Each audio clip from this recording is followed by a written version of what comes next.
Tonight I broke up with my boyfriend because he kept joking about unaliving me, but when he told his brother I should say my permanent goodbyes, I knew I was done. During our first few weeks of dating, he joked too much for comfort that he was going to unalive and dismember me and dispose of my body. Maybe out of context, I'm being dramatic. He's very sarcastic and has dark humor. But to me it wasn't funny and caused me so much anxiety because I know the statistics. I talked to him about this. I told him repeatedly, stop joking about unaliving me. He kept on with the jokes, until I finally told him that those jokes literally scare me. He apologized and seemed to feel bad that his jokes made me scared of him. Tonight we were over 3 hours late to meet with his brother to play games, watch movies and eat dinner. When I was talking to him about us being late, I noticed he sighed deeply, clenched his fist and looked down at it, as if he were making the conscious choice to not punch me. Weird. Then, as I was saying goodbye to his brother, he comes into the room and says she should say her permanent goodbyes. I asked him what the heck? He said it was a joke. I asked, how's it funny? What's the punchline? Please explain to me how that was supposed to be funny? He couldn't answer. I didn't want to get in the car with him. I walked off and thankfully my roommate picked me up and drove me home. He called later and I told him I'm done. He's a good man other than for the jokes about unaliving me. We talked about it and agreed that he wouldn't joke about unaliving me anymore, but then he did it again tonight, and doubled down that it was just a joke and that actually I'm the problem. I started telling him, again, about how often women are unalived by their husbands and boyfriends and that's why the jokes bother me so much, but he interrupted me to say SEKU. So I hung up and blocked him. All of this really sucks because my roommates say I should just talk it out with him and give him another chance because they can tell I really like him and he really likes me. But I already did that. I thought we were past the homicide jokes. Then he did it again tonight while he was angry with me, and it caused me this awful feeling in my gut that I needed to not get in the car with him, and get away from him. I've had boyfriends and male friends in the past. None of them have ever made jokes about unaliving and dismembering me, especially multiple times after I told them to stop. Have you had friends or boyfriends that make jokes like this? Where is the humor in it? What would you do in this situation? Small update in the same post, the next day. Thank you everyone for your overwhelming support. Also thank you for the important links and resources in the comments. I've learned a lot and shared them with my friends. I love this sub. I haven't heard from him and he hasn't caused any trouble since the breakup. If anything comes up I'll update this post. Top comments.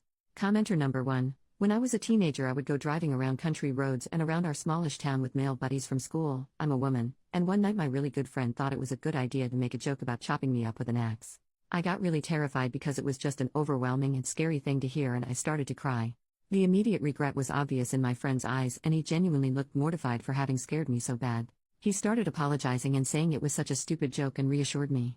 In the moments after making his stupid attempt at humor and seeing the impact it had, he felt remorse and wanted to correct his behavior. Your ex did not do this, or if he did, he immediately repeated the scary behavior again anyways. My friend never made a joke like that again.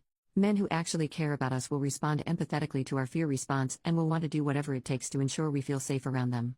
Especially if it's as simple as refraining from making dumb jokes.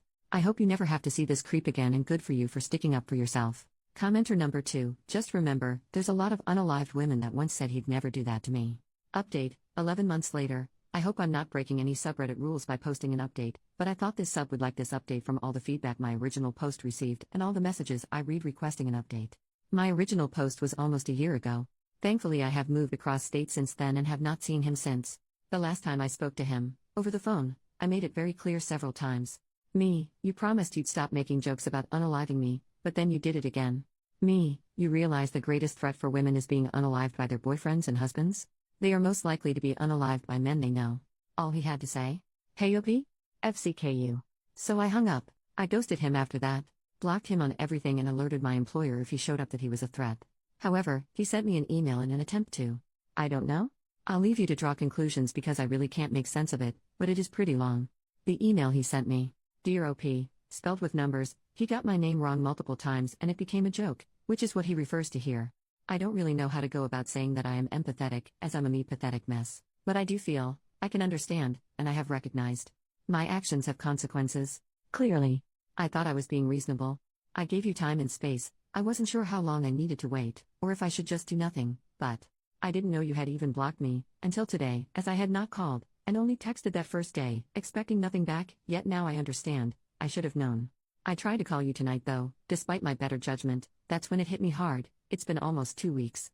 I know you don't want to be in a relationship with me, but I wanted to end this civilly, I could hope at least. On terms that we both could live on, amicably, or me, since I didn't have a choice. That terrible night was booze-ridden and unfortunately for me, the end of us. I didn't get any chance, but I made my choices, and I was cut out of you, Like the cancer I became, regardless of how much I remember, due to my memories being cut down by Irish whiskey and high haste focused. You ghosted me. Now I know how that feels, as I have done that to others. I deserve this. It's interesting because you mentioned to me that I never had to change my number in my last relationship over 5 years ago, because all I needed to do was block them.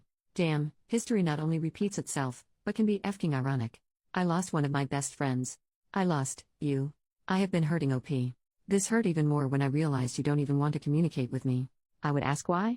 But I know it's because you hate me, what you think of me, what you think I am. Who likes Andrew Tate? Nobody. I embody that nobody. I am hate. I am Tate. I obviously have a lot of growing up to do. I was not aware of just how much. I do not regret you or the experiences I shared, which were awesome and different than all the treasures I had experienced with another soul.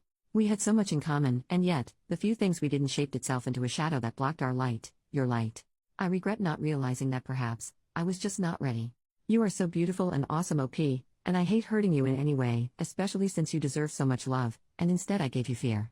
You however only gave me happiness, you made me feel wanted, so much so that it blindsided me. I haven't been that happy in a very long time, and maybe that's why I fell for you so hard and so fast, as I had been in the dark for years, and your essence got me as high as a kite. I could see the sky for once. I was flying. I had been grounded since I had lost my wings a few years ago, and it showed. I started sinking in the sands of time. In bottles. In gates drowned by my fears. My brother lost a friend because of me. I lost because of me. I may be a good person, that does bad things, but I did a bad thing to a good person. It scares me to think that, when we do, and it will inevitably happen, as it's a small town, run into each other, you will fear me. And I will fear you. I don't want that. But, I made my grave. And I suppose I need to sleep in it. I will not call you again, as I did tonight, as much as I want to. You can always call me, but, I am aware that is about as real as my dreams coming true. I have respected your space. I haven't tried to suffocate it, or breathe your air. I just wanted to bury myself with a little dignity today, considering that I must be public enemy number one. I'm embarrassed to admit that running into your roommates or even co-workers makes me feel uncomfortable. That I did. To myself. And you. I'm sorry OP. I don't know what else to say. I know you will find someone, sooner or later, who will treat you with respect and make you feel loved. I am not him. I failed. But you will have that. As much as I don't want to think of it. And you deserve it, as much as I didn't commit to that. I know you think I don't love you.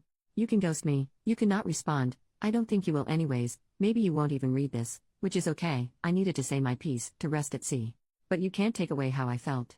Or how I feel at all. Maybe that was the problem, I was too much. You thought I was just a blimp in time anyhow, and now, that blimp can finally sink. In time. Edit, thank you for all the support. I love this sub. No way he will ever hear from or see me again. Now I live in a new town, new home, and with a great man that respects and appreciates me. Some of OP's comments. Commenter, people talking about this man being sociopath, psychopath, narcissistic. To me he sounds like a generic boy that is trying to verbalize his emotions for the first time. I don't know how old he is, but it reads like the letters my first boyfriend at 20 years old sounded. Trying to be poetic and funny and failing at both. And just word vomiting emotions without fully understanding them. Yeah, that's just a normal dude learning his actions have consequences for the first time. OP, he's like 40. Commenter number 2, him talking about alcohol makes it make sense. All the more reason to keep him blocked though. If he's making those jokes while drunk, there's a non-zero chance that he actually did fantasize about unaliving and dismembering you or someone else. OP, most of the time when he made the jokes he was totally sober. Commenter number 3, I read through your first post. The dating phase is when you get to know somebody. Take your time to do that before more commitment. He is a nutcase. I doubt he ghosted anybody and he is trying to say things that make himself look better. OP, we weren't together for long at all. I was initially attracted to him because he was cheerful, happy, charismatic, kind, considerate, and handsome. Then the mask fell off. But I am glad he showed me who he is so early on.